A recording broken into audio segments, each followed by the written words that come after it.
Chers collègues, si vous voulez bien regagner votre place, car on vient de m'indiquer que le quorum était atteint.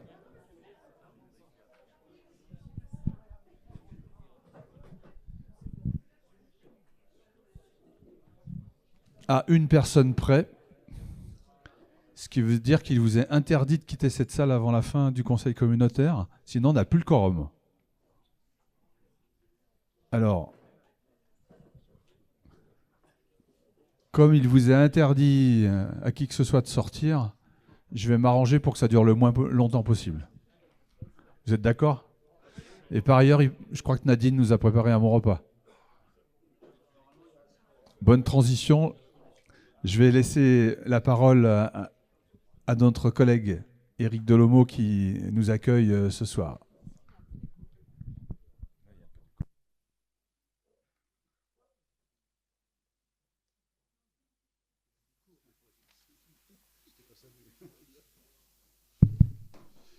Merci, Président. Bonsoir à toutes et à tous, pour ceux que je n'ai pas salués. Je vous souhaite la bienvenue à Bellecombe-en-Bauge, commune de 23 km², composée de 14 hameaux. On est la commune des Bauges où il y a le plus de hameaux. Nous sommes 786 Bellecombais et Bellecombaises. Gentilé officiel qui a été choisi par les habitants fin 2023. Donc c'est un vote démocratique qui a permis de choisir notre gentilé. Nous sommes une population issue de 40% de familles historiques et de 60% d'habitants qui ont rejoint Bellecombe pour sa qualité de vie. Bellecombe-en-Bauge est un cadre de vie campagnard en moyenne montagne où les cloches sonnent, le coq chante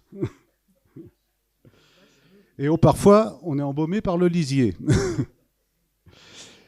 Ici, on se sert des racines du passé pour être proactif sur les évolutions de notre environnement sociétal et climatique. C'est dans cet esprit que notre équipe municipale travaille afin de garantir la cohésion entre tous les habitants. Nous disposons de plusieurs sites très fréquentés par les Savoyards et Hauts-Savoyards.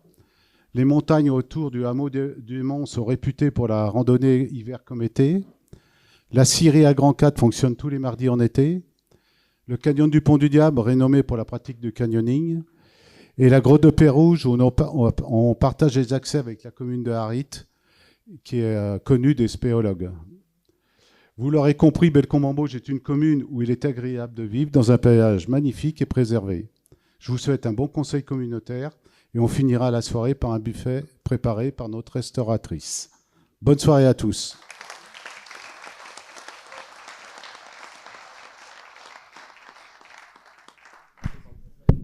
Bien, merci Éric pour ton accueil ici dans cette belle commune des Bauges auquel certains d'entre nous sont attachés pour des raisons diverses. J'ai appris que ma voisine de droite y a passé son BAFA il y a quelques années. Et en ce qui me concerne, j'étais en colonie de vacances, c'était au siècle dernier. Mais je ne l'ai pas eu comme monitrice, compte tenu de nos âges respectifs. C'est pas possible qu'elle ait été ma mono. C'était une colonie de l'Ufoval, qui était une structure qui, je pense, a disparu depuis. Mais j'avais le sentiment d'être très très loin de chez moi pour cette première colonie de vacances, alors que je viens de Saint-Jean-de-la-Porte. Vous voyez, et c'est aujourd'hui l'école, effectivement, de Bellecombe. Allez, je vais vous indiquer que le quorum est atteint. Je vais vous donner lecture des pouvoirs avant que nous puissions débuter nos travaux. Alors plusieurs de nos collègues, je le dis, ce soir ne seront pas là. On est entre deux tours d'élections législatives. Personne ne l'ignore dans cette salle. Et je vous souhaite un bon dimanche les uns aux autres prochains.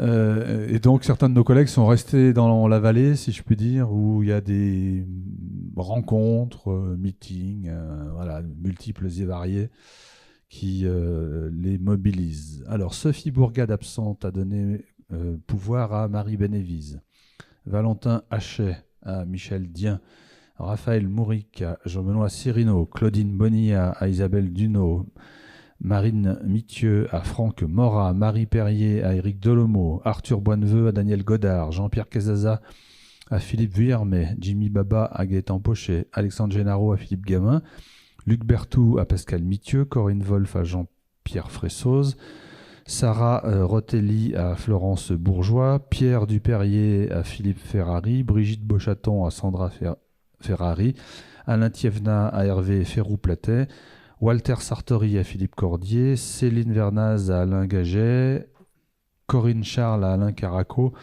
Grégory Bazin à Jean-Maurice Venturini, Sylvie Cosca à Benoît Perroton, Claire Plateau à Micheline Miard-Almet, Josette Rémy à Vincent Boulnois et Sabrina Hérinck à Christelle Favetta-Sieyès. J'ai oublié personne et toutes celles et ceux qui ont un pouvoir sont bien là. On va donc pouvoir délibérer. Le Benjamin de notre séance, qui donc va être le secrétaire de séance ce soir, est Gaëtan Pochet. Et ceci étant fait, je vais vous demander si le procès verbal de la séance du 30 mai 24 qui vous est adressé peut être approuvé sans modification. Ah, alors on me dit que il est à la frappe, donc vous ne pouvez pas l'approuver, parce que vous ne l'avez encore pas lu. Ok, très bien. Alors, j'excuse particulièrement l'absence de Valentin Hachet, qui est nouveau conseiller communautaire de Saint-Baldoff, à la suite de la démission de l'ancien maire, et de Danielle Romagnoli, qui était suppléante, qui était devenue titulaire, et qui donc a démissionné il y a quelques jours pour permettre au nouveau maire de pouvoir être membre du conseil communautaire, et que nous allons sans doute faire rentrer au sein du bureau de notre EPCI. Sur la base des éléments qui ont été transmis à l'administration, un certain nombre d'entre nous ne peuvent pas prendre part à des votes sur des rapports. Je vous les indique. Sur le rapport numéro 13, qui est une attribution d'une subvention à l'Agence départementale d'information sur le logement de la Savoie, ne prennent pas part au vote Gaëtan Pochet et moi-même. Et puis il y a le rapport numéro 26 qui est un soutien à Cristal Habitat pour la création de 4 habitats adaptés. Donc les membres de la SEM ne peuvent pas prendre part au vote, en l'occurrence Daniel Godard, Josette Rémy, Daniel Boucher, Florence Bourgeois, Raphaël Mouric, Gaëtan Pochet, moi-même, Pascal Mithieu, Sandra Ferrari, Michel Dien et Corinne Wolf. Je n'ai pas d'autres contre-indications d'élus qui ne pourraient pas voter un certain nombre de rapports. Vous vérifiez évidemment vous-même si vous vous sentez concerné par un rapport qui aurait échappé à notre sagacité, celle des services. Quelques informations préliminaires à nos travaux. Ah oui, Philippe Cordier.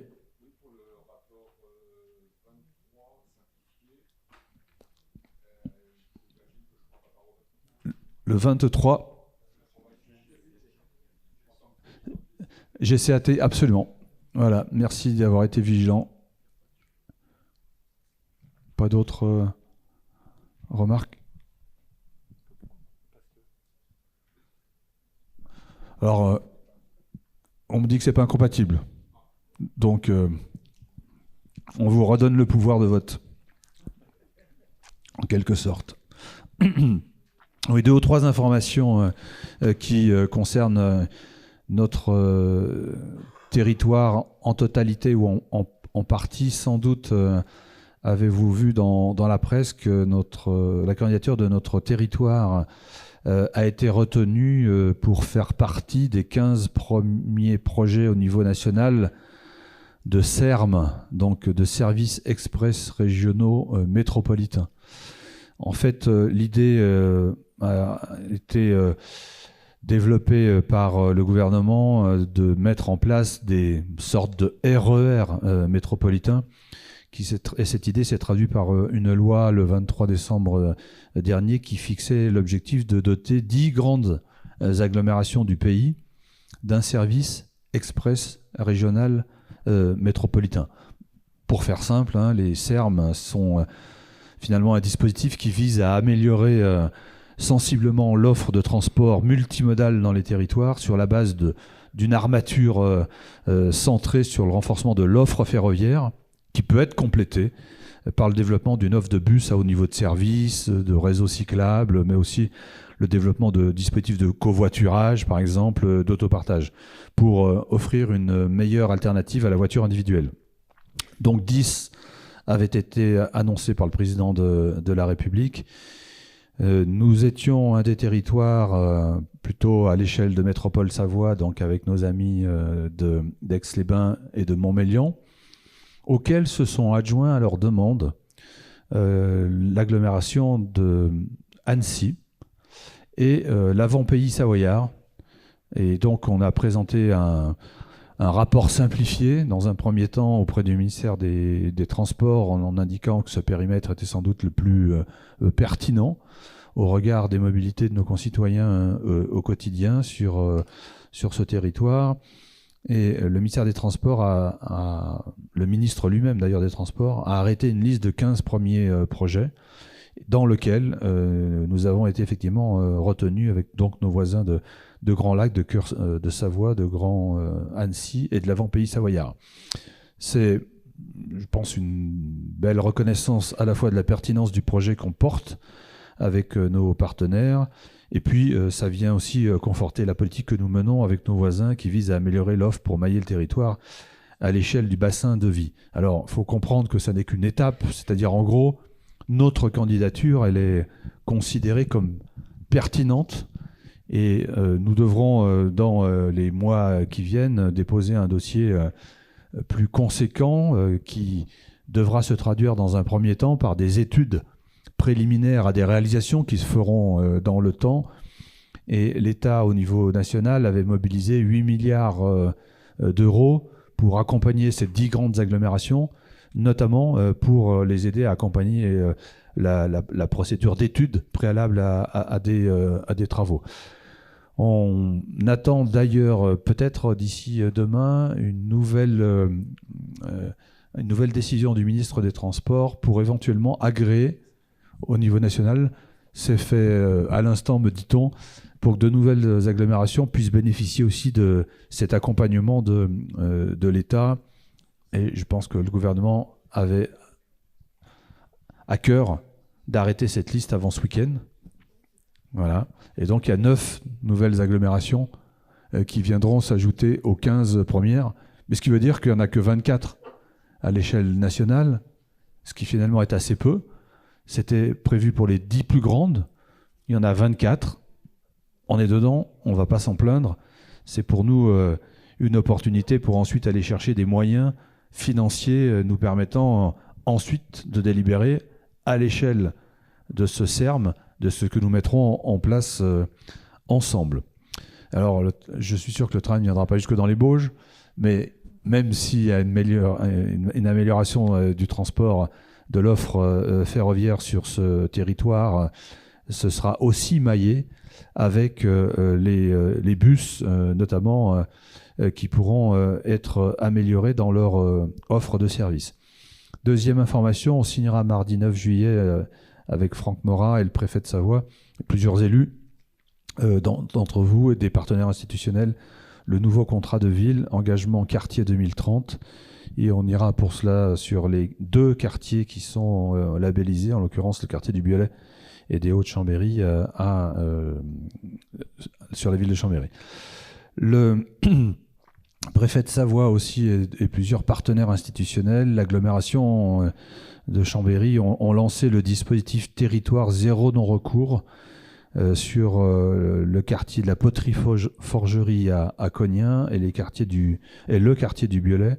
Vous vous souvenez, c'est une candidature qu'avait déposée l'agglomération qui permet aux personnes ne faisant pas appel à leurs droits sociaux d'être accompagnées par des professionnels pour les aider à remplir les différents formulaires administratifs parfois complexes et faire ainsi valoir leurs droits.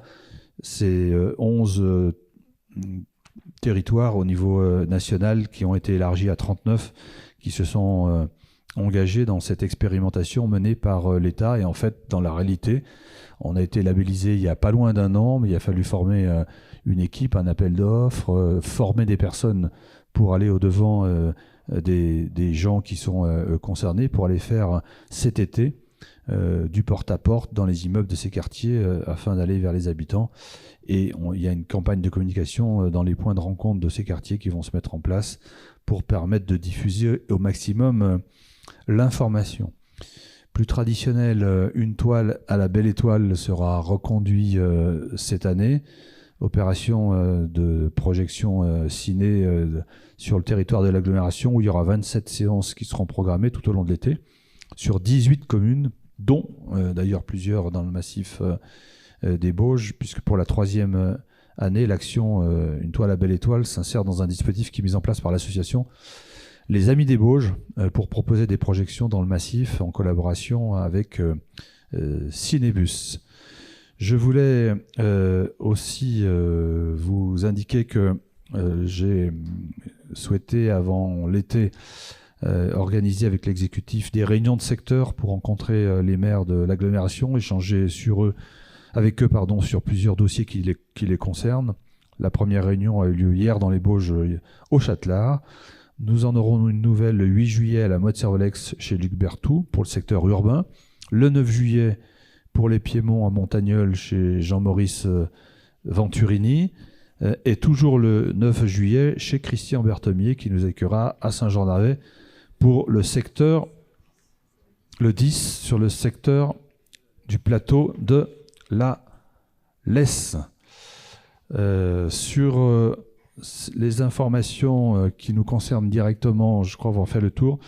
Mais je voudrais, pour celles et ceux qui nous représentent au syndicat départemental des déchets, de l'élimination des déchets, leur rappeler qu'il y a une réunion de conseil syndical demain à 14h à Aiguebelette. Je le dis parce que à l'heure où on se parle, il n'y a pas de quorum et en fait le PCI qui est le moins représenté à l'heure où on se parle, c'est celui qui accueille, que nous représentons, Grand Chambéry. Donc ça serait bien si vous arrivez à vous libérer. J'ai par ailleurs sur le syndicat avec Marie fait un peu le point sur les présences de représentants de Grand Chambéry dans ce syndicat. On est de loin les moins présents. Donc moi je comprends qu'on a beaucoup de choses à faire les uns les autres. Donc ce que je proposerais à Marie, c'est que durant l'été, elle fasse un petit échange avec celles et ceux qui nous représentent. Si vraiment ils ont des impossibilités qu'ils ne peuvent plus par rapport à leur engagement initial, on redélibérera en septembre pour éventuellement nommer des gens qui ont un peu plus de disponibilité. Parce que c'est parfois gênant quand il n'y a personne du syndicat ou de l'EPCI ou que le quorum n'est pas atteint. Et je vous en remercie et je suis sûr que Marie sera plus à l'aise ensuite pour piloter le SDES. Un tout petit...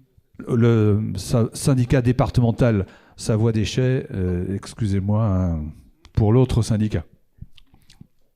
Dernière date, je vous rappelle qu'on aura une réunion avec tous les conseillers municipaux des communes de l'agglo pour rapprocher Grand Chambéry des élus communaux et présenter les grands dossiers le jeudi 28 novembre à Savoie Expo en fin de journée. On vous reprécisera tout cela, mais vous pouvez d'ores et déjà noter la date pour tous donc les membres des conseils municipaux.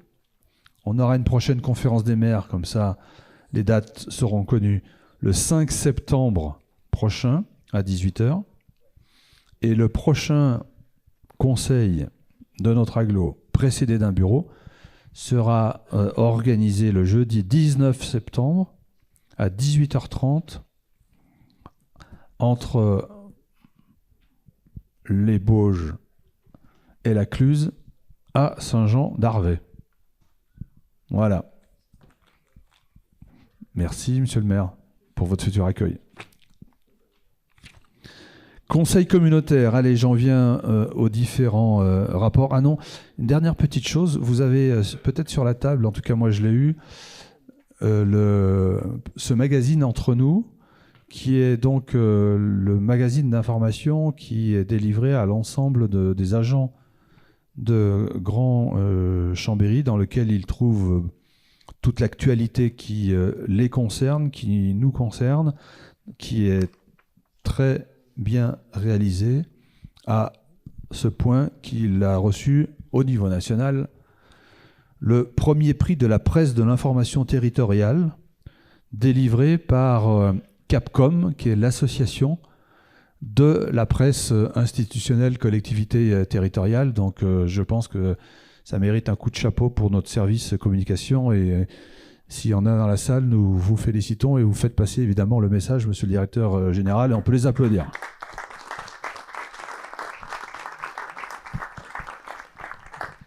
Merci pour eux et pour elles. Alors, je vous lis les rapports simplifiés avant que nous ne passions au rapport détaillé. Rapport simplifié, on a l'installation de conseil communautaire de Saint-Baldeuf, je vous l'ai indiqué tout à l'heure. Convention d'application pour les années 24-25 avec l'association Agathe Territoire. En matière d'eau et assainissement, une convention avec l'agence de l'eau Rhône-Alpes-Méditerranée-Corse pour le versement périodique d'acompte au titre des sommes perçues concernant la redevance sur la consommation d'eau potable. Rapport sur des admissions en non-valeur. Conseil d'exploitation des régies de l'eau et de l'assainissement, c'est le remplacement du représentant de la commune d'Aillon-le-Vieux. C'était M. Miguet qui s'y collait, si je puis dire. Et maintenant, comme il est devenu maire, c'est un de ses collègues du conseil municipal qui sera. Les tarifs d'eau usée à compter du 5 juillet sur le secteur de Technolac, puisque vous savez que c'est à la Mozzarella, c'est un tarif particulier. L'approbation du projet de périmètre d'intervention et des statuts de l'établissement public territorial du bassin versant de l'Isère, le PTB qui doit concerner de mémoire 2 communes qui doivent être La Tuile et Saint-Joire-Prieuré. Daniel, c'est bien ça. L'approbation de la charte définissant les modalités de collaboration entre l'association HLM Aura de Savoie et Grand Chambéry dans le cadre d'opérations de construction, de réhabilitation, d'aménagement.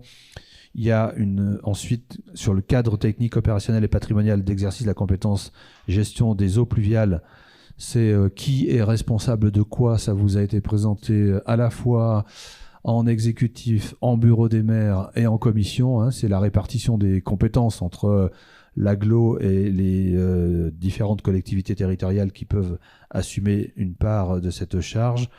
Sur le domaine emploi, insertion de l'économie sociale et solidaire, c'est une attribution de subventions à des associations qui œuvrent dans ce domaine. Sur l'environnement et la transition écologique, c'est un fonds de concours en faveur des communes rurales qui est attribué cette fois-ci à École Embauche pour des travaux de rénovation énergétique d'un bâtiment communal. Équipement culturel et sportif d'intérêt communautaire, ce sont 2 subventions à des associations au titre du rayonnement et de l'agglomération. En matière d'habitat, l'attribution d'une subvention à l'Agence départementale d'information de logement de la Savoie pour réaliser des études préopérationnelles à la mise en place de l'Observatoire local des loyers, qui est une instance dont nous devons nous doter, et une subvention à la résidence des Épinettes pour l'année 23, comme on le fait chaque année, mais c'est la dernière année mobilité. Approbation de la convention relative à l'extension de la ligne A entre l'arrêt Technolac et l'arrêt Plage. C'est une décision que nous avions prise sur cette extension. On en a les modalités cette fois-ci. Il y a 6 rapports en matière de ressources humaines sur des créations, suppressions de postes ou des modifications de contenu de postes, et une adhésion au service intérim du centre de gestion de la Savoie pour bénéficier de sa part de mise à disposition de personnel quand on a un remplacement à faire pour quelques semaines ou quelques mois.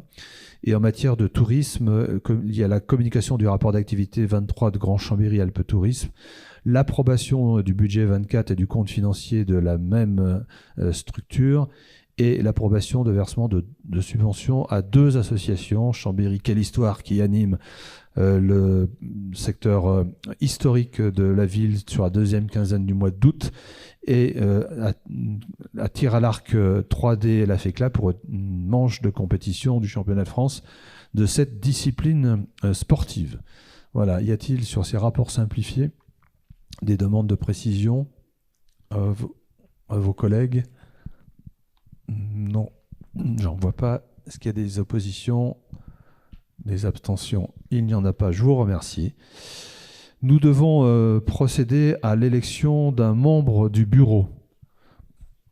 Oui, M. Berthemé.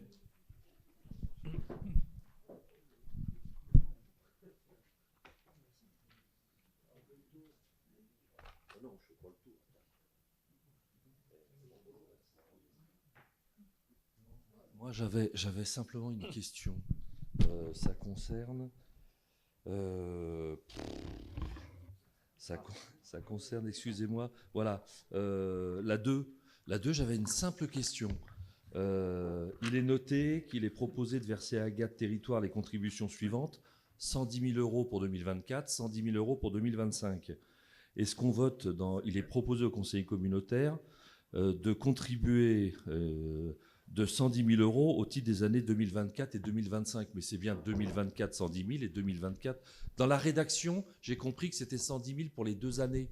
Alors J'aimerais dire oui, mais en fait non, c'est 110 000 années par année. C'est au titre des prestations que fait Agathe pour le compte de Grand Chambéry. D'accord. Non mais voilà, dans la rédaction, La précision. Merci. Alors... Oui, alors, pardon, j'en étais au rapport suivant, qui est l'élection d'un membre du bureau. On doit procéder par vote à l'élection donc d'un membre du bureau qui est absent. C'est le remplacement de Christophe Richel par le nouveau maire de Saint-Baldoff, monsieur Valentin Hachet.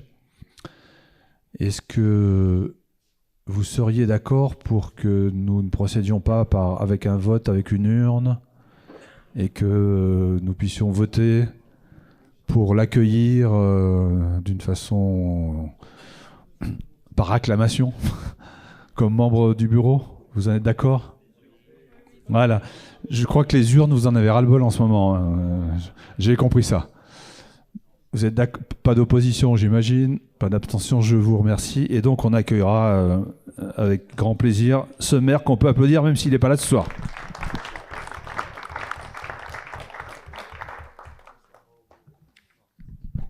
Merci beaucoup pour lui. Alors, le second. Le second rapport concerne une subvention à apporter à Cristal Habitat pour la création de 4 habitats adaptés sur le site des Villières, route de Montagny à Chambéry. J'allais dire enfin, parce que les plus anciens d'entre vous se souviennent sans doute que cette décision a été prise, il doit y avoir, Daniel, en 2009, à l'occasion d'un conseil municipal à Vimines, et qui consistait à la création d'une aire d'accueil de gens du voyage. Et ce soir, ce qui vous est proposé, c'est la mise en musique, si je puis dire, de la décision qui a été prise à cette époque pour qu'on le réalise le plus rapidement possible. C'est Isabelle Dunot qui nous le présente.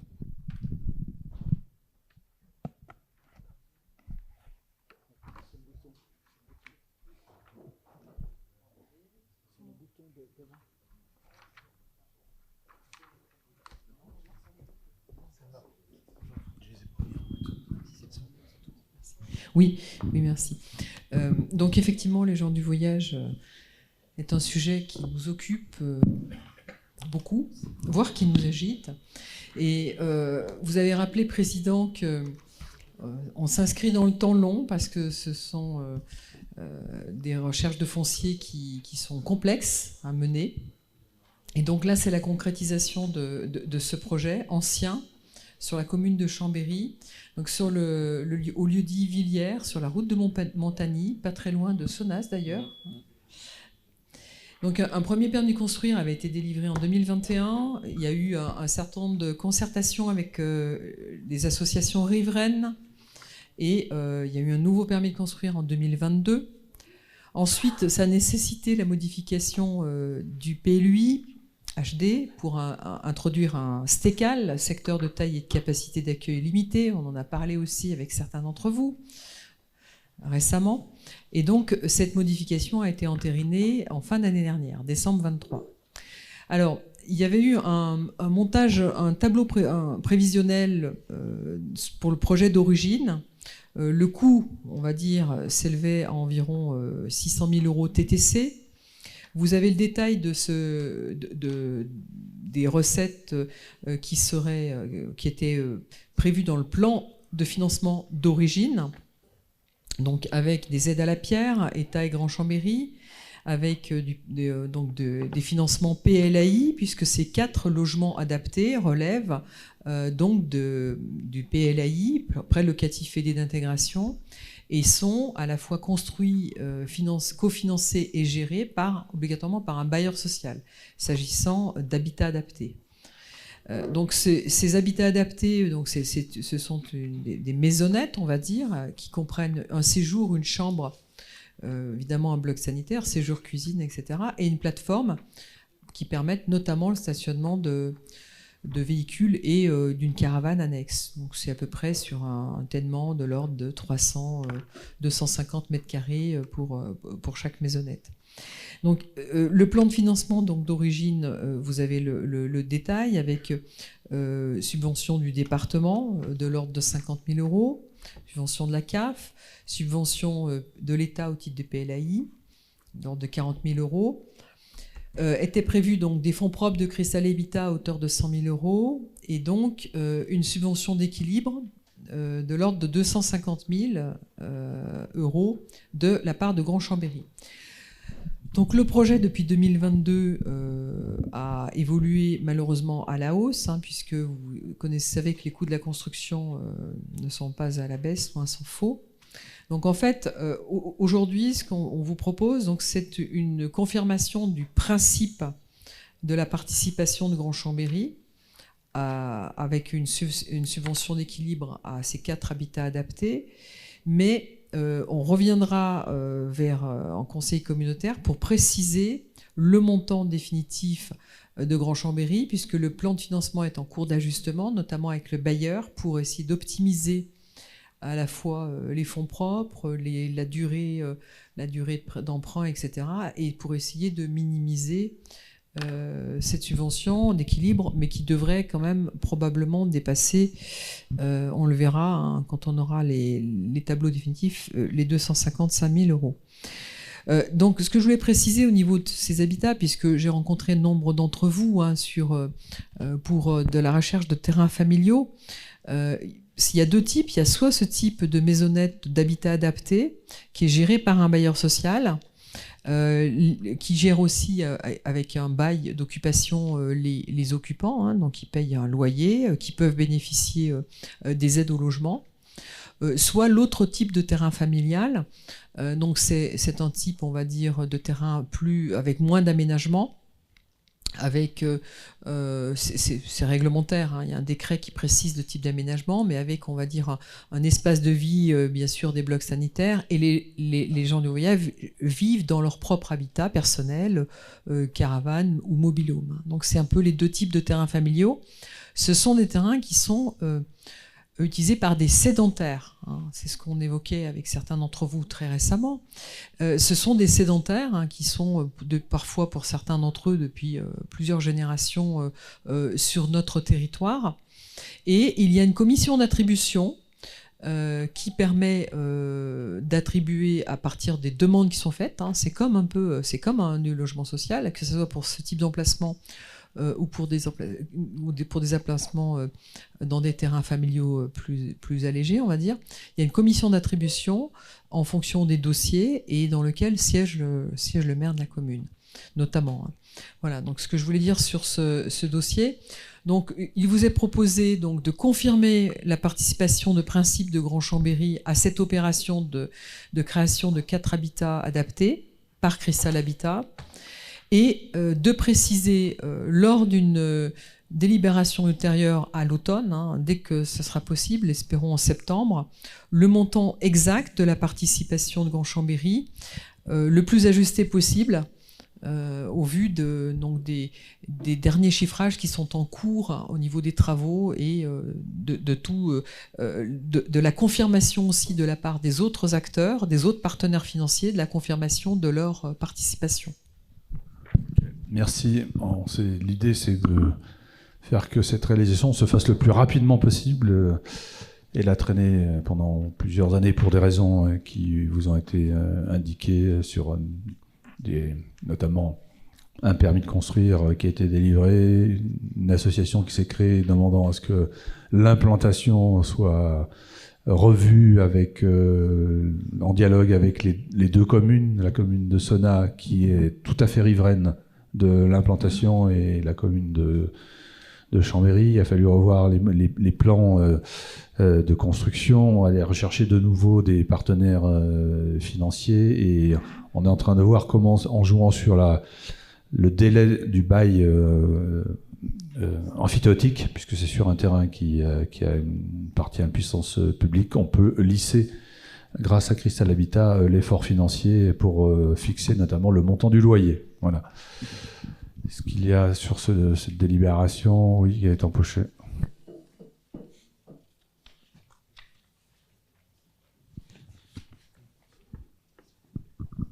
Simplement, Président, pour féliciter du bon avancement de ce dossier, puisqu'il, vous l'avez dit, il a traîné depuis un bon moment, et il a fait l'objet d'un grand travail de concertation, et il faut le reconnaître, je crois, entre l'agglomération, les communes, mais aussi avec les habitants eux-mêmes, qui, suite d'un certain nombre de souhaits, de préférences, ont fait évoluer ce projet.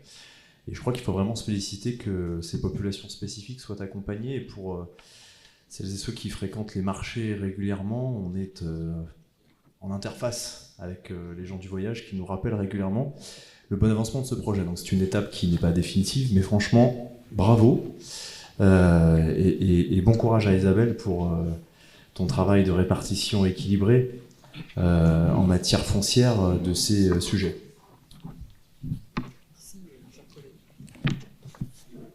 Merci. Est-ce qu'il y a d'autres demandes, approfondissements? Non, je mets cette délibération au vote. Y a-t-il des oppositions, des abstentions?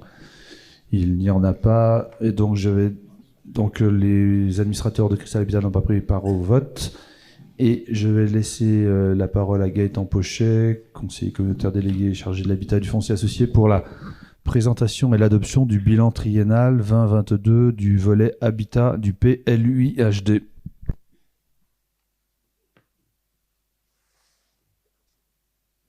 Merci, Président.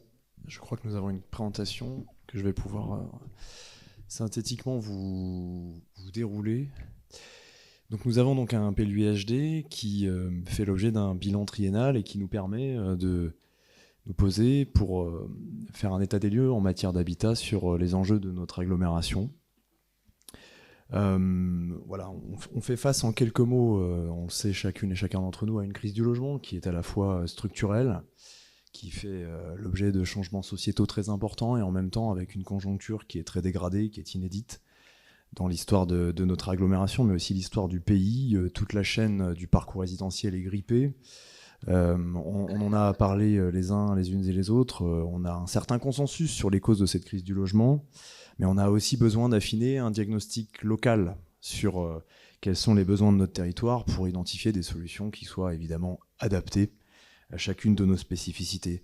Dans ce sujet, on a beaucoup d'enjeux très différents qui rassemblent la question de l'équilibre socio-spatial, c'est-à-dire on doit construire quel type de logement, pour quelle population, sur quel revenu et pour quelle typologie. Mais on a aussi des logiques de dynamisme économique, puisqu'aujourd'hui, sans logement, nous ne pouvons attirer les salariés qui font vivre nos entreprises. Et puis évidemment d'épanouissement individuel et collectif des personnes qui habitent ces logements sur l'ensemble de notre territoire. Avec des enjeux dont on a déjà parlé enfin dans le passé de notre agglomération, qui sont la question foncière, avec un vrai sujet de régulation, de maîtrise, mais aussi d'avoir des logements adaptés entre une offre et une demande dont on sait qu'elle évolue très largement. Rentrons vite dans le vif du sujet. On a aujourd'hui une population qui est en croissance dans notre agglomération, mais qui ralentit et qui vieillit conformément à la moyenne nationale. 138 000 habitants en 2020. Ce qu'il faut retenir, c'est qu'on a une diminution de la taille des ménages de manière assez significative, puisqu'on avait 2,07 personnes par ménage en 2020. Et cela va encore diminuer. On en avait 2,13 en 2014. On a fait cette simulation avec l'agence locale Agathe pour vous montrer que si on devait absorber cette diminution de la taille des ménages, on devrait produire 1800 logements. C'est vous dire l'importance du logement sur ce qu'on appelle un desserrement de la taille de ces ménages. On a donc un besoin plus fort en logement, ça on le savait, mais avec une démographie qui tend à ralentir. Et ce qui vraiment doit être retenu, c'est qu'on a une population qui est présente, dont les besoins s'accroissent par rapport à une population qui n'est pas encore déjà sur notre territoire. Puisque un logement, on peut passer au slide suivant, un logement sur deux qu'on construit répond aux besoins de nos aînés et nos enfants. C'est-à-dire qu'on a un logement sur deux qui est neutralisé pour loger des personnes qui sont déjà sur notre territoire. Ça, c'est quelque chose qui est important puisque, on le voit, ça rejoint tout le débat sur l'attractivité territoriale, qu'on en pense en opportunité ou sur la question de sa maîtrise. Un sévère contexte de crise du logement, bien entendu, avec quelques chiffres clés, que ce soit sur l'augmentation du coût de la construction de plus de 22%, l'augmentation du coût du foncier, qui représente entre 30 et 50% du prix de sortie de vos logements, augmentation du coût du foncier important de 30% en 5 ans. Évidemment, une crise aussi de la commercialisation avec des taux de crédit immobilier qui ont fortement augmenté et des multiplications de refus d'emprunt. On y reviendra par la suite, mais la demande est très structurée par un marché d'investisseurs aujourd'hui, ce qu'on appelait le Pinel qui tend à disparaître d'ailleurs à la fin de l'année. C'est-à-dire qu'on a 50% des investisseurs qui vont potentiellement disparaître, et ce qui tire aujourd'hui la dynamique de production. Donc c'est à la fois une crise de l'offre de logement, mais aussi une crise de la demande et de la commercialisation, ce qui conduit dans notre agglomération à avoir un nombre de mises en vente qui a bien diminué entre 2022 et 2023 de moins 42%. On peut passer au slide suivant. Forte augmentation des prix de vente et de loyer sur l'agglomération. On va en moyenne vous dire, quand on est, que ce soit le neuf ou l'ancien, que ce soit les maisons ou le collectif, entre 30 et 40%. Vous voyez, c'est quand même fondamental. En 5 ans, entre 30 et 40%, avec un prix médian au mètre carré dans le neuf de 4005. On se souvient quand on a été élu qu'il était encore à 3008 il y a encore quelques années. Et donc, un parcours résidentiel qui se fige des plus bas plafonds de loyer à une accession privée, dont on a d'ailleurs plus de primo-accédants sur notre agglomération aujourd'hui. Et pour vous donner un exemple très précis, là où par exemple la colocation était encore quelque temps réservée à des étudiants, aujourd'hui vous avez des salariés qui sont encore en colocation, qui ne trouvent pas. Donc tout l'ensemble du parcours résidentiel, que ce soit sur les profils de ménage comme les revenus, est grippé. Slide suivant s'il vous plaît. Avec voilà, une synthèse, il faut retenir je pense deux choses, c'est que aujourd'hui on a une démographie qui ralentit mais une demande en logement qui demeure importante, avec une part de plus en plus importante de demande qui est liée à des gens qui sont déjà sur notre territoire, parce qu'on a moins de personnes par ménage, on a plus de séparation, on a du vieillissement, mais aussi un enjeu majeur qui est celui du foncier et qui est devant nous, avec du coup la nécessité de toujours être adapté aux spécificités de notre agglomération, parce qu'il y en a. On ne doit pas se projeter de la même manière selon qu'on est sur le Piémont, la Lesse, les Bauges, évidemment la première ou la seconde couronne. Tout cela doit faire l'objet d'une analyse fine, c'est pour ça qu'on continue des études dans le cadre de notre plan Habitat. On continue. Voilà. Avec donc un avancement. Ce qu'il faut retenir, c'est qu'on est aujourd'hui sur une production de logements qui est plutôt conforme à ce qui avait été projeté, à 15% près. Voilà, on était sur un scénario de 5604. On a commencé 4711. 15% près. C'est évidemment qu'il n'y a pas de science exacte en la matière, mais on est plutôt sur quelque chose de prévu. Ce qu'il faut voir, et ça c'est quand même une évolution importante, c'est que la part qui est commencée en renouvellement urbain d'initiatives privées, c'est-à-dire très clairement vous êtes un promoteur, vous achetez 2 maisons pour construire, cette part-là est aujourd'hui beaucoup plus importante, c'est elle qui tire la dynamique de production. Or c'est celle qui est finalement génératrice de plus de désagréments, puisque c'est celle qui, on le voit aujourd'hui, génère des tensions dans nos territoires, avec des promoteurs privés qu'on n'arrive pas toujours à réguler. C'est celle qui contribue à augmenter les prix de manière assez significative, parfois, avec une spéculation foncière importante qu'on a connue dans les dernières années. C'est celle qui diminue la part de la mixité, aussi, et qui conduit à avoir de la division parcellaire. C'est celle qui donc accentue les tensions et qui diminue l'acceptabilité, sujet important, de la production de logements sur l'ensemble de notre territoire. Donc on le voit, une part du renouvellement urbain d'initiative privée qui est 3 fois plus importante que l'hypothèse considérée dans le scénario du PADD. On peut continuer avec un avancement chiffré. Pour être très clair, des logements aidés qui continuent à être produits, on fait notre part, 2330 logements locatifs sociaux. Conformément à ce qui a été prévu, on a un logement sur 2 en moyenne de ces logements locatifs sociaux qui sont produits dans les communes en rattrapage. C'est normal, c'est une logique de répartition spatiale et sociale des logements plafonnés, de loyers plafonnés, avec, vous le voyez, une belle diversité de produits, des loyers les plus bas, PLAI, ou aux loyers les plus hauts, le PLS. Sur ce qui relève de l'accession abordable également, on a 56% qui se produit en accession abordable. Et c'est plutôt bien subventionné à hauteur de 35%. Évidemment, plus de difficultés à avoir un parc privé conventionné. Sur cette période triennale, 29 logements seulement. Et un pourcentage de rénovation du parc subventionné qui dépend, selon qu'on soit un propriétaire occupant, important, 40%, et beaucoup plus faible même sur les propriétaires bailleurs, 2%. Si on se projette maintenant sur les dynamiques de la construction et des perspectives d'action, et ça rejoint la crise qu'on connaît aujourd'hui, c'est qu'on a une baisse de 27% des logements autorisés en 2023 par rapport à 2022. Et cela va continuer. Cela va continuer, on a une poursuite de la baisse du nombre de logements autorisés, mais on a aussi des stocks qui s'accroissent avec des difficultés de commercialisation qui font que on a un grippage de la demande qui rejaillit sur l'offre parce qu'on n'a pas récupéré la solvabilité des ménages qu'on avait il y a encore quelques années.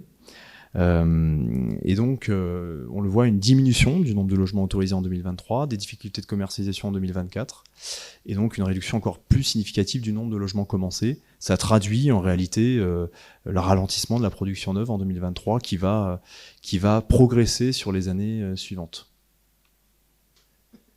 Alors, qu'est-ce que fait l'agglomération face à ce contexte ?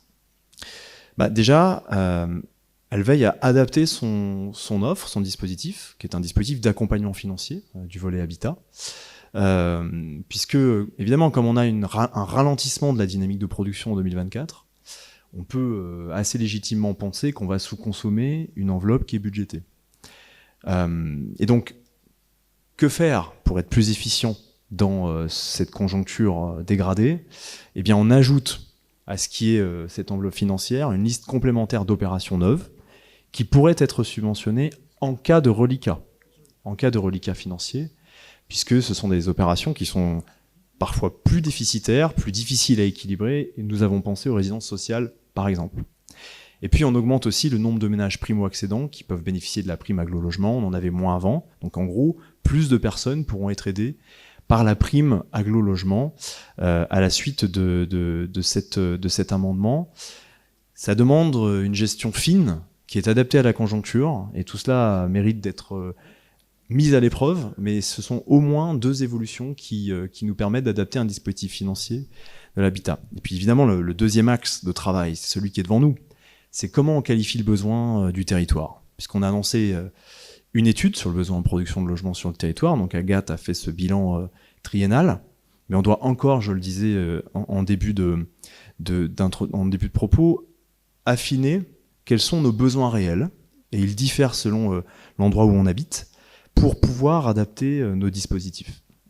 Et c'est pour ça qu'avec Isabelle Duneau, la vice-présidente en charge de l'urbanisme, nous avons, sous le contrôle du président, lancé une étude avec un prestataire qui est Foncier Occitadiens, qui nous aide à structurer cette étude, mais c'est tout l'enjeu de ce propos. Elle ne pourra pas être efficace si l'ensemble de nos communes et des conseillers communautaires ne sont pas mobilisés.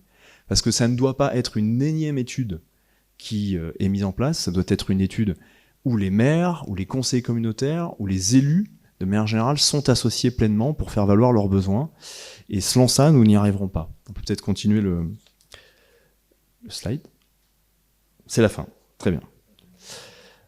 Ce que je veux dire ici, c'est que En conclusion, quelle que soit la partie du territoire dans laquelle on est élu ou qu'on habite, on a forcément des spécificités. Quand on est par exemple sur la commune de Bellecombe, ici même, monsieur le maire, qu'on soit à l'Écheren, à la Motte, on voit bien qu'on est exposé à des dynamiques de prix qui peuvent venir de la Haute-Savoie et du Genevois. Bon, bah ça, c'est quelque chose qui, je parle sous le contrôle de la maire d'Arrit, mérite d'être étudié, comme le lait sur le feu. Qu'on soit dans une ville-centre sur laquelle on a une dynamique qui ralentit, c'est deux enjeux assez différents, et notamment dans la première, la seconde commune, d'acceptabilité du logement par rapport à des populations qui sont de plus en plus sensibles sur cette logique de densification. On en a d'ailleurs parlé lors du premier comité de pilotage, le maire de la Ravoire avait d'ailleurs fait une intervention à ce propos. Mais il y a aussi des enjeux en matière de ressources. Il faut qu'on continue à loger les personnes qui sont les plus défavorisées. C'était un propos de l'élu de la Motte Servolex. Sans oublier évidemment celles et ceux qui, classe moyenne, ne parviennent plus à accéder au marché avec cet angle mort qui aujourd'hui est important. Juste pour vous donner 2 chiffres qui sont assez marquants. Dans notre agglomération, seuls les 15% les plus aisés sont en capacité d'acheter sans avoir recours à une aide extérieure. 15% sur du privé. Dans le locatif privé, donc on n'est plus sur l'accession, dans le locatif privé, si on part du principe qu'on consacre 1 euro de notre revenu sur 3 de notre revenu au logement, seuls 50% de la population peut louer. Tout cela, ce sont des angles morts. On voit que le marché évolue avec une vraie dynamique d'inflation. Mais quels sont les dispositifs que l'on propose en fonction des spécificités de notre territoire? C'est pour ça que nous avons besoin de vous dans les prochains comités de pilotage. Et sous le contrôle des services, le comité qui a été programmé en septembre aura lieu. Je me tourne vers les services pour cela.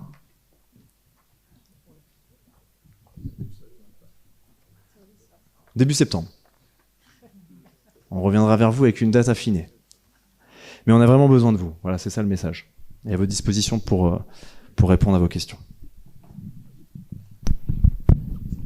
Ouais, merci pour la présentation de ce bilan triennal en quelques slides, alors qu'il s'agit d'un document assez conséquent qui a été adressé. Évidemment, on ne pouvait pas vous faire une présentation page par page de ce travail qui a été fait par nos services et avec Agathe, mais qui montre l'acuité du problème de logement qui est aujourd'hui un des problèmes les plus difficiles malheureusement à résoudre, qui a un lien aussi avec les sujets de mobilité, puisque là où on fait les logements induit aussi une politique de mobilité qu'on doit penser en parallèle. Alors je ne sais pas s'il y a des questions avant qu'on adopte ce rapport.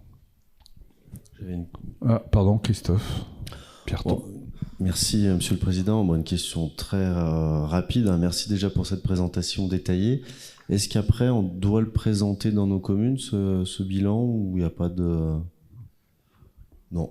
Alors, ce qui serait bien, c'est peut-être de nous communiquer, je voyais que certains prenaient des photos, mais nous communiquer la synthèse là, qui était du PowerPoint qui a été montré ce soir. C'est vrai que le rapport fait 105 pages, mais si on fait un peu de communication... même non obligatoire auprès de nos conseils municipaux, c'est peut-être bien qu'on ait le support, parce que j'ai trouvé que c'était très intéressant. Merci pour cette présentation. Pas de difficulté de notre part, évidemment, pour vous le faire passer peut-être d'ailleurs à chacun, et comme ça chacun pourra l'utiliser comme bon lui semble sur son territoire communal. Pas d'opposition pour adopter ce rapport, j'imagine, ni d'abstention. Merci beaucoup. Je vais laisser la parole cette fois-ci à la vice-présidente Cécile Traon pour une convention de partenariat à propos de cheminement, de petits chemins de randonnée. Merci, Monsieur le Président. Donc effectivement, c'est une délibération qui concerne une convention de partenariat avec l'association 4S, Sport Santé Solidarité Savoie, pour le projet Petite Boucle et versement d'une subvention. Alors ce que je vais faire, c'est peut-être commencer par vous présenter cette association 4S pour celles et ceux qui ne la connaîtraient pas. Donc c'est une association qui a pour vocation d'accompagner en Savoie les personnes atteintes d'un cancer féminin. C'est une association qui a été créée en juillet 2011 et dont la présidente est Madame Aguetaz. Elle comprend une centaine d'adhérents. Ses objectifs sont donc d'accompagner à tous les stades de la maladie, de promouvoir l'activité physique adaptée, d'accompagner les traitements, de limiter la récidive et de favoriser la récupération, le bien-être et le lien social. Faire vivre et connaître l'association dans son rôle à communiquer positivement sur la maladie. Donc elle a différents moyens d'action, mais celle qui nous concernera le plus ce soir dans le cadre de notre convention, c'est un programme d'activité physique adaptée et avec des séances de bien-être. Donc cette association propose à ces femmes des activités toutes les semaines, donc 19 heures d'activité par semaine avec différentes activités, dont la marche. Dans ce cadre de ce groupe de marche, donc il y a un groupe qui s'est créé et en plus de pratiquer leur activité de marche, elles ont décidé de se lancer dans une aventure qui est de référencer et de cartographier les balades réalisées. Du côté de l'agglomération, puisqu'il s'agit donc d'un partenariat, dans le cadre du travail de concertation sur le nouveau schéma de développement touristique, nous avons constaté que la randonnée, les balades faciles constituent la part la plus importante des demandes d'activité à pratiquer sur le territoire. Face à cette attente, émanant aussi bien des habitants que des visiteurs, Grand Chambéry a souhaité apporter une réponse concrète en lançant le projet Petite Boucle, dont vous avez dû être informés pour ceux qui sont à la commission tourisme. L'objectif de cette démarche est d'accompagner les communes pour faire émerger une offre de balade facile et thématisée. Alors, par leur singularité, par leur patrimoine, parce qu'elles sont une balade sport-santé, parce qu'elles peuvent être aussi contemplatives ou sensorielles. Voilà, donc le croisement entre ces deux objectifs partagés, donc entre l'agglomération et l'association 4S, il a été proposé de créer ce partenariat, donc notamment avec les communes. Donc l'association pourra intervenir pour vous dans la phase d'élaboration de vos itinéraires afin de tester et d'émettre un avis qualitatif. Je sais qu'il y a déjà la commune de Villim qui a fait cette expérience. Elles peuvent donc être force de proposition également sur les itinéraires. Et l'objectif aussi, ça serait elles ont déjà créé un petit topo guide sur ces balades, mais l'objectif, ça serait de refaire un topo guide complémentaire avec les balades qu'elles ont travaillées avec nos communes, et éventuellement d'avoir aussi un label qui serait balade labellisée 4S. Voilà, et puis aussi il y a un projet par rapport à la marche du quotidien, la ville marchable avec l'ADEME qui pourrait venir en complément. Il vous est donc proposé d'octroyer une subvention à l'association 4S Sport Santé Solidarité Savoie d'un montant annuel de 3 000 € sur la période 2024-2026, de solliciter les subventions correspondantes et plus particulièrement relatives à la marche du quotidien et des villes marchables, et d'autoriser le président ou son représentant à signer les documents à intervenir. Voilà, je vous remercie. Merci. Est-ce qu'il y a des questions posées à notre collègue? J'en vois pas. Pas d'abstention, pas de vote contre. Merci. Ce rapport est adopté. Sans transition, même si on peut parler de marche, y compris pour nos employés. Je passe la parole à Jean-Maurice Venturini, qui nous dit quelles sont les avancées en matière de plan de mobilité employeur de Grand Chambéry. Ah, je ne voyais pas. Merci. Merci, Président.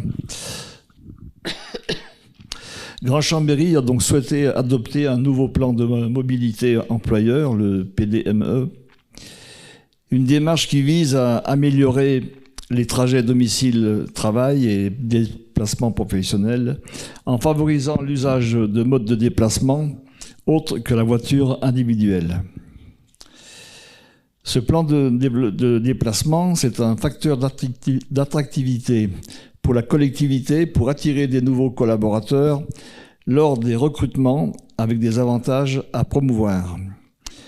Ce sont aussi des actions en faveur du pouvoir d'achat des agents avec des aides financières pour leur déplacement domicile-travail.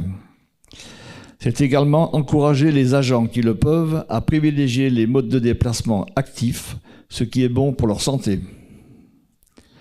Il s'inscrit aussi dans une démarche vertueuse de changement des pratiques de mobilité pour la transition énergétique du territoire. Aussi, le plan d'action proposé pour le plan de développement de mobilité employeur de Grand Chambéry est construit autour de 3 axes. Un axe relatif aux aides financières, un deuxième axe concerne les actions autour de la facilitation matérielle et un troisième axe autour des actions d'animation et de communication.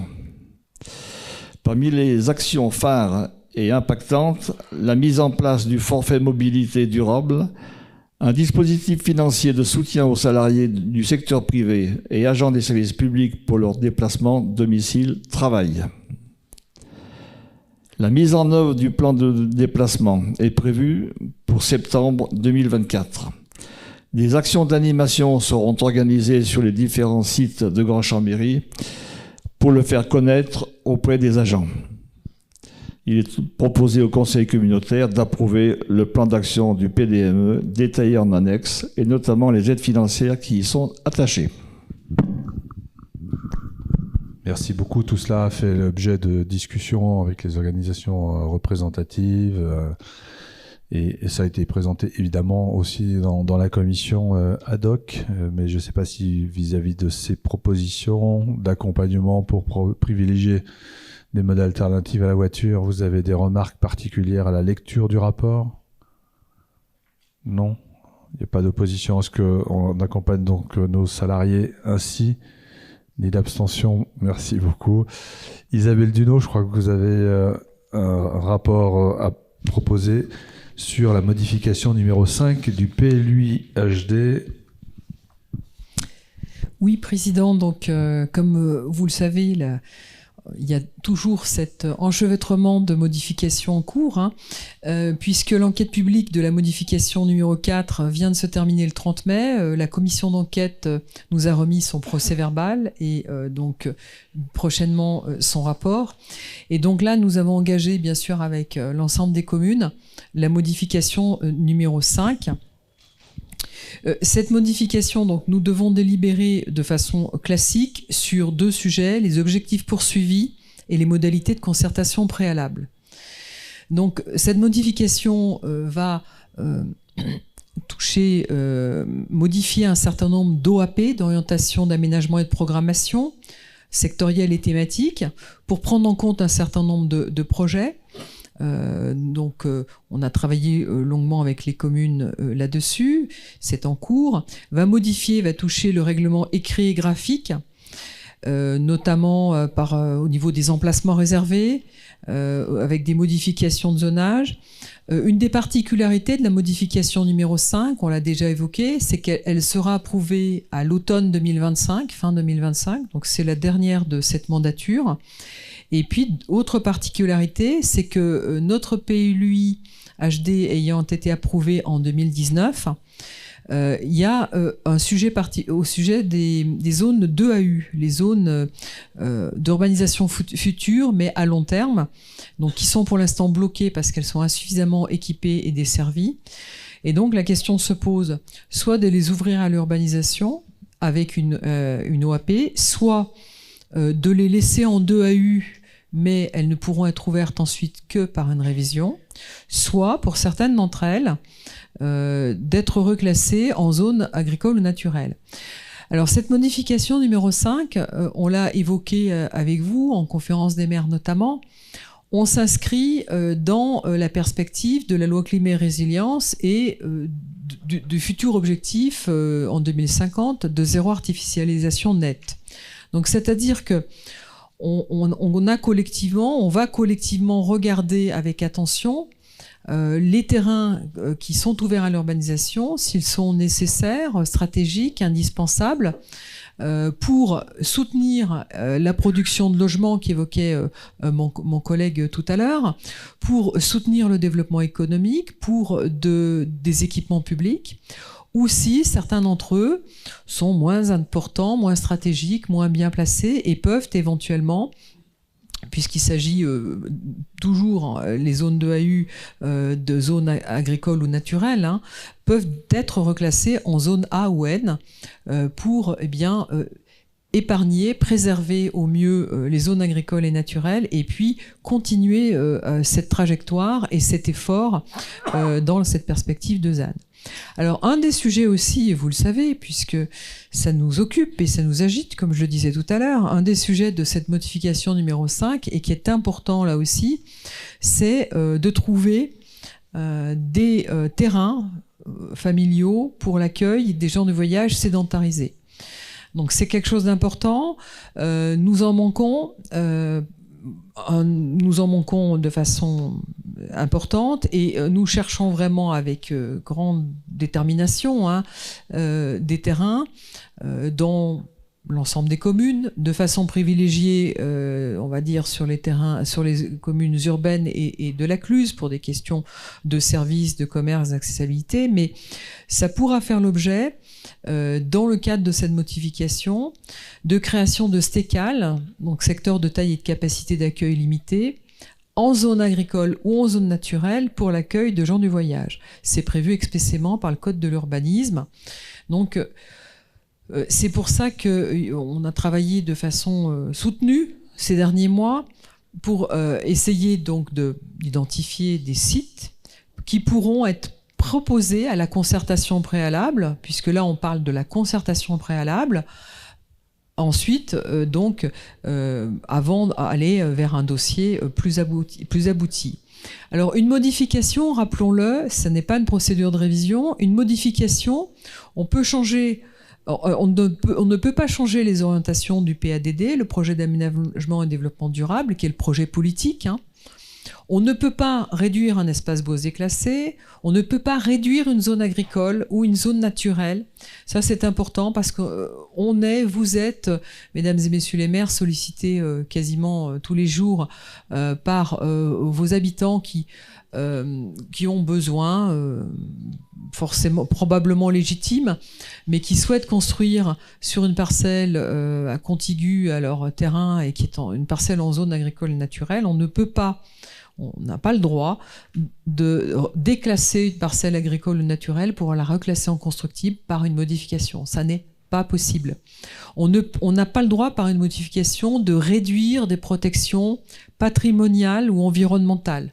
Ça n'est pas possible aussi. Donc en fait, je signe, c'est très déplaisant, mais je signe plusieurs fois par semaine, au titre de Grand Chambéry, des courriers de réponse négatifs en disant à un certain nombre de nos administrés qu'il n'est pas possible de reclasser des parcelles en constructible par voie de modification.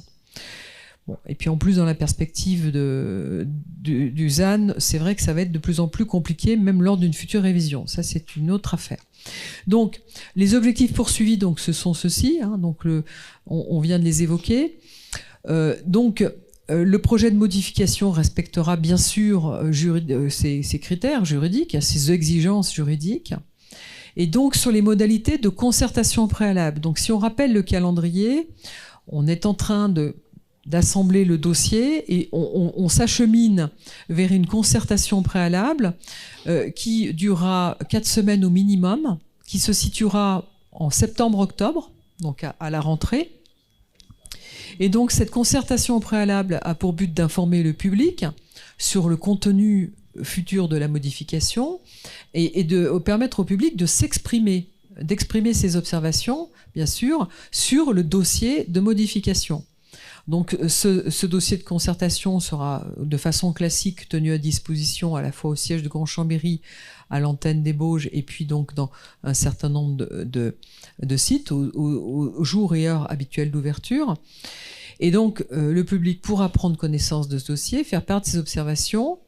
À l'issue de cette concertation préalable, donc en fin d'année, il y aura un bilan qui sera fait, qui sera présenté en conseil communautaire, un bilan des observations du public. Et donc ça sera en fin d'année.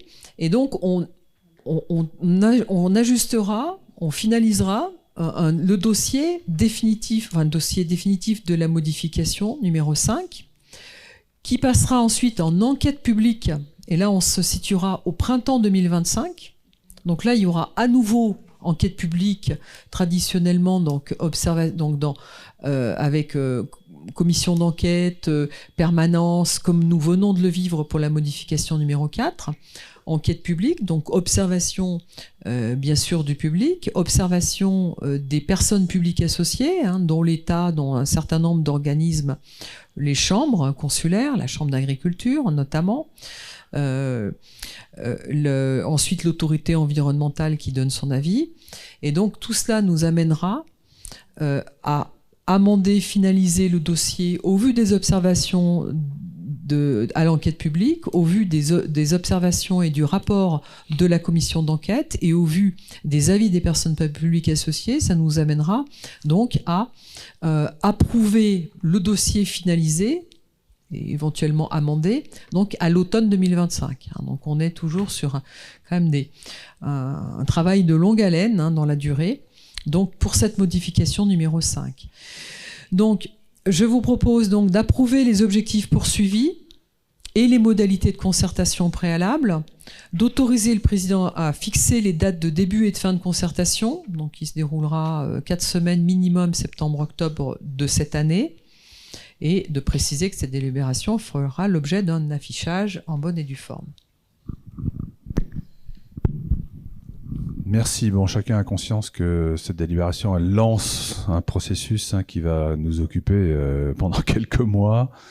Toujours des sujets sensibles. Les modifications de PLUHD, ça crée parfois des attentes, des expressions dans chacune des communes. Enfin, c'est pas la première qu'on fait puisque c'est la 5e, mais ce sera d'ailleurs l'ultime de ce mandat. On aura évidemment l'occasion d'en reparler plus précisément dès lors que les choses seront lancées, pendant l'enquête publique préalable à la décision qu'on devra prendre collectivement en fin 25 probablement. Voilà.